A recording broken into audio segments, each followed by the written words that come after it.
That section finish. Alright, so for question 2, we say find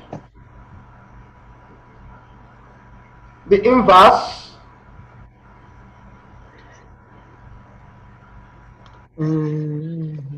of k equals to 3, 1, minus 2, 4. Alright, so cofactor of 3. Cofactor of 3 is equals to, place sign is positive, and when you neglect the row and column of 3, you have 4. And you see you have 4. Cofactor of 1, the place sign of 1 is negative. Neglect the row and column of 1, you are going to have minus 2. Alright, and when you multiply out, you have 2 as the cofactor. Cofactor of minus 2 is equals to mistake. Okay, cofactor of minus 2 is 1, and you have minus 1. Alright. Cofactor of 4 is equals to, neglect the row and column of 4, that will give 3. So positive is the sign, then multiply by 3, then you have 3. So matrix of cofactor, the matrix of cofactor will now be taking all the elements or all the cofactors you have found. So we now say Q, K cofactor will now give us 4, 2, minus 1, and 3. About adjoint of K, okay, is equals to the transpose of the matrix of K. That will give us, transposing now, we are going to have first row become first column, and second row become second column, which will give us minus 1 and 3. Alright, okay, so that's it. Alright, so it was the adjoint of K. Now, observe, if you observe something between your K and the adjoint of K, you discover that the primary diagonal, look at it, 3, 4 was interchanged to 4, 3. The primary diagonal was interchanged to 4, 3. While the secondary diagonal, minus 2 and 1 is now multiplied by negative. If you multiply minus 2 by minus 1, you have plus 2. And multiply 1 by minus 1, you have minus 1. So that will serve as a shortcut for solving, for getting the adjoint of a 2 by 2 matrix. That is serve as a shortcut for getting the adjoint of a 2 by 2 matrix. In a typical exam, they are not requiring you to follow all this process if it's a 2 by 2.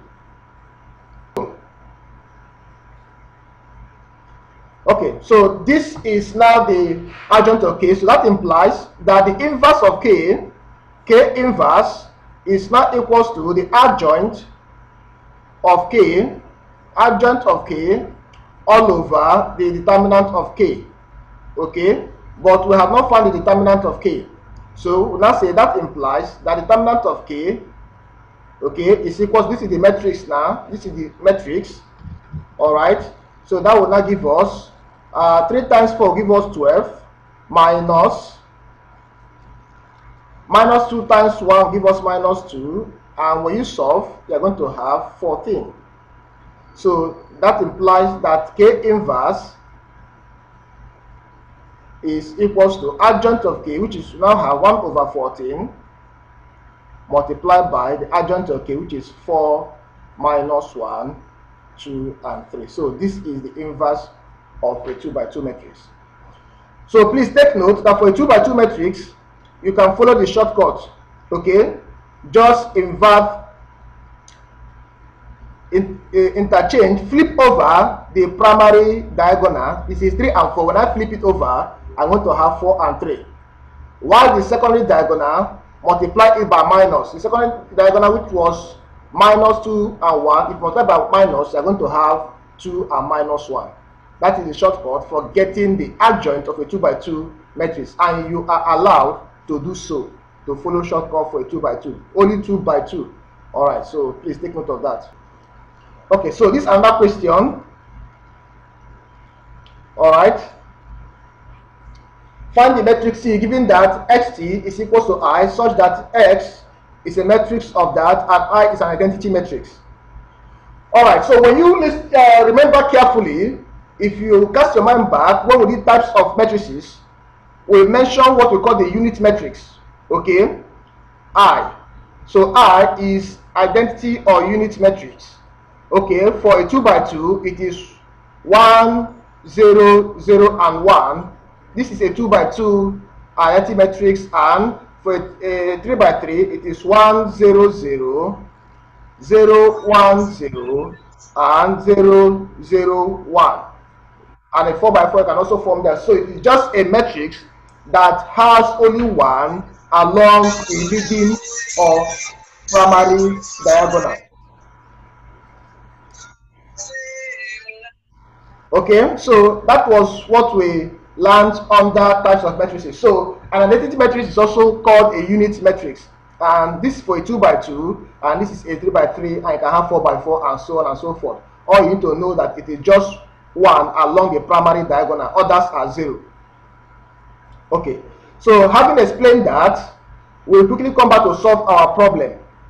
Now, we solve matrices using knowledge of normal arithmetic or algebra. Okay, but we solve in matrix notations and compatibility. You don't just solve anyhow. All right, so remember, we did not do anything like division of matrices. We only have multiplication of matrices and all that. So we are told that when you multiply S and T, matrix of S and matrix of T, you are going to have an identity element. All right, so when I say given xt is equals to I, okay, when you multiply x and t, you are going to have I. Now, if you multiply both sides by the inverse, because I want to find t, if you multiply both sides, of course, from here alone, you should be able to deduce that just in similar way we have in normal mathematics as when you have 2 times the inverse of 2. What do you have? Of course, I'm going to have 1 because since I said 2 times 1 all over 2, I end up having 1. Okay? So, of course, that is the same thing here. So, x, for you to have identity 1 matrix, that means t must be the inverse of s. That is the implication. So, another way to verify that is by saying, if I multiply both sides by inverse of s, so I will now say st multiplied by the inverse of s and I multiplied by the inverse of s.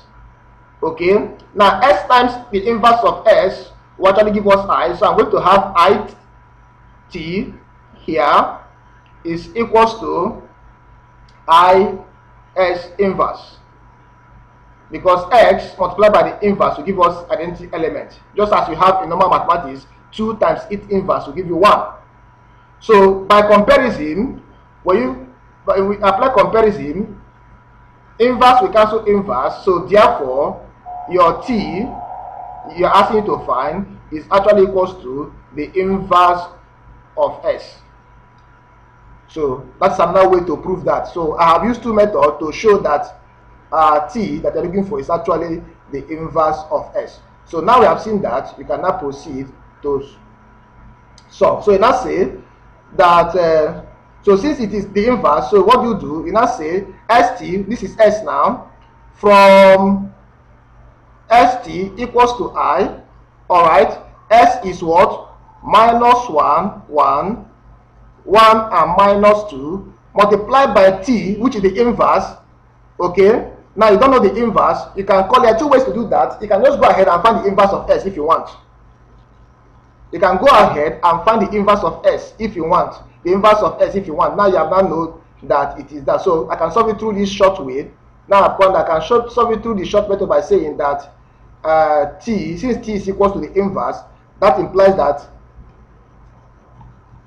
the inverse of x, which is equals to t, is equals to the adjoint of s divided by the determinant of s. I can follow this way and solve it. And that will give me, but adjoint of S using the short form will now give me, look at S now. The adjoint of S, if I follow the short form, will now give me what? For a 2 by 2, interchange your primary diagonal. If I flip it over, I'm going to have -2 and -1. My primary diagonal interchange. While my secondary diagonal multiplied by -1, you're going to have -1 here and -1 here. Using the short method for a 2 by 2 adjoint. So that is the adjoint of S. Why? The determinant of X will now give us product of primary diagonal, -1 times -2 give us 2, minus product of secondary diagonal, 1 times 1 give us 1, and of course when you solve, you have 1. So that implies that our inverse of S, which is equals to the matrix of T they asked us to find, will now give us adjoint of S, which will now give us -2 -1 -1 -1 divided by, or multiply rather, 1 all over 1. Okay, and which will give us the same thing as, so therefore our T is the same thing as -2 -1 -1 -1, or you can factorize minus out, minus into 2 1 1 and 1. So that is T. So this is one method of solving it, where I have also applied the short form for adjoint. Any question on this? Now for the same question. Now I have my HT equals to I, identity element. Okay. Now I can say that my X, matrix of X, was given to me as -1 -2 1 1. Okay, -1 -2 1 1. That is matrix of S. They multiply by matrix of T. Since we have established here from this particular point that T is the inverse, okay, of X. All right. So of course T will not be a 2 by 2. You can call it A, B, C, D. Okay, which you don't know. Okay, because if S is a 2 by 2 matrix, its inverse will also be a 2 by 2 matrix. If it's a 3 by 3 matrix, its inverse will also be a 3 by 3 matrix. Alright, so you can call it A, B, C, D, the elements A, B, C, D, then equals to identity element 2 by 2, because you cannot have a 3 by 3 identity element since you're doing the 2 by 2. So it's going to give you a 2 by 2 identity elements as 1 0 0 1. So you can also solve it in this way. Now, by this method, you are now forming a simultaneous equation, because you now use your normal multiplication of matrices. Remember the row and column process of multiplying. Okay, row and column. So minus A, 1 times A will give us minus A, then plus 1 times C will give us plus C. Alright, so I'll use this first row on the first column. After this column, there's a space. I'll give a space. Use the same rule on the next column. Okay, this is the first one. Then I give a space again. Minus 1 times B will give us minus B. Then plus 1 times D will give us plus D. So this is the outcome of the second column. Now this rule is under this rule. So I'll come under and use this rule now. I'll apply this to column. 1 times A will give us A. Okay, and minus 2 times will give us minus 2C. So minus 2C. Then I'll give a space again to multiply this column. 1 times B will give us B. Then minus 2 times they give us minus 2D. Alright, so this is the matrix now, a very big matrix, equals to our right hand side 1 0 0 1. You can now form your simultaneous equation. Now by comparison, what do you notice? Plus C is equals to 1, because this side is equals to this. There are 4 elements here on the left, 4 elements on the right, and they are exactly of the same order. Okay, equation 1, and A minus 2C equals to 0. Okay, A minus 2C equals to 0. Equation 2. So you now solve it simultaneously to obtain your A and C. Okay? You can use, when you add equation 1 and 2 together, these are what you know.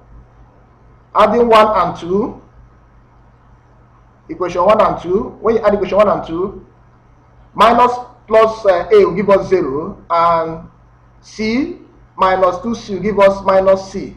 So you have minus C equals to 1. So therefore, our C is equals to minus 1. So when you put C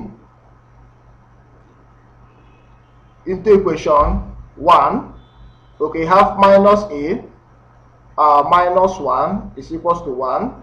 Minus A is equals to, this one come over, give us 2. 1 plus 1 will give us 2. So A is equals to minus 2. So you are getting your A and C.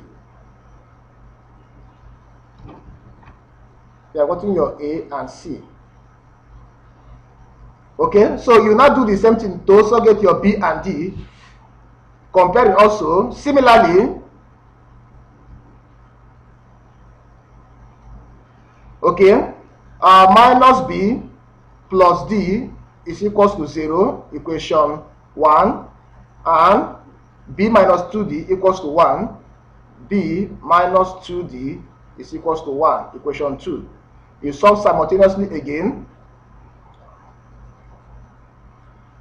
Okay, when you solve simultaneously again, when you add equation 1 and 2, 1 and 2, okay, B minus B will give us 0, and of course D minus 2 will give us minus D. So you have minus D is equals to, minus D is equals to what? 1 plus 0 is 1. So your D is equals to minus 1. Okay. So you can now put D into equation 1.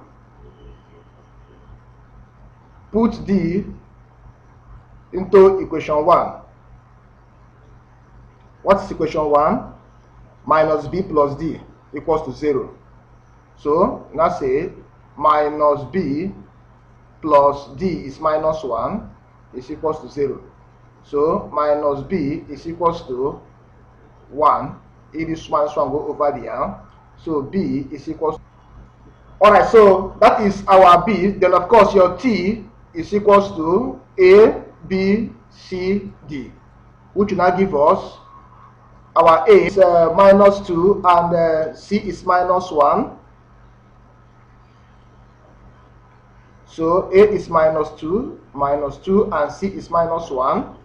While B is minus 1, so minus 1, and what again? D is minus 1. So this is the answer. And when you look at it, minus 2 minus 1 on this first column, minus 1 on the other column, which you can also factorize as say T is equals to minus into 2, 1, 1, 1. Okay, if you factorize 1 out. Alright, so that is the answer. When you check it to the method 1 we solved, look at method 1 here, 2, 1, 1, 1, minus into 2, 1, 1, 1. Okay. 1 minute to copy it. Bright, kudos, that's correct. Alright, so some people have already got the answer, but I'm not saying the answer here. But what you're supposed to do is inverse, they say, for which does not have an inverse. So Q inverse is what? The adjoint. I've already explained this question before. Adjoint of Q all over determinant of Q. So for the inverse of Q not to exist, it means that the denominator, which is the determinant, that means that the determinant of Q is equals to 0. Remember, under fraction in 19SS1, undefined fraction, when the denominator is 0. So it means that the determinant is equal to 0, then of course, the inverse, there will not be inverse when the determinant is 0.